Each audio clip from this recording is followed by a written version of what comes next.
Hi everyone and welcome to this video. I'm going to show you how to create a circle with one vertex and a few modifiers. There are three types of circles. First I'm going to show you how to create a circle without any faces. After that I'll show you how to create a circle with an ngon as a face, and as a last step we will create a circle with a triangle fan. Let's start by first adding a plane to the scene, switching to edit mode and merging all of its vertices at the center. Then we go to the modifier panel and add a Dipslace modifier to the object.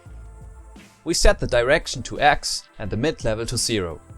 With the strength you can define the radius of the circle.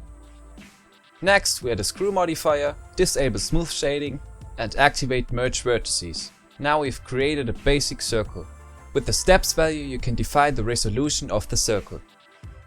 Now we will create the circle with the ngon as a face. For that we don't need the first Dipslace modifier and can't delete it.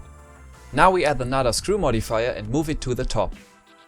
Set the axis to X, the angle to 0 and the steps to 2. Deactivate smooth shading, and with the screw value you can define the radius of our circle.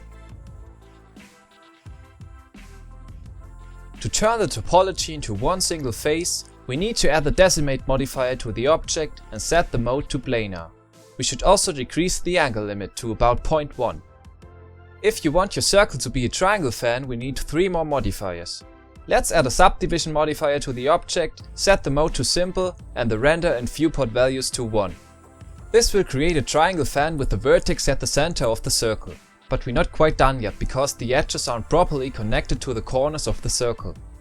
To solve this problem we add a Triangulate Modifier to the object and set the quad method to fixed. The corners of the circle are now connected at the center. We only need to remove the edges between the corners and our triangle fan is done.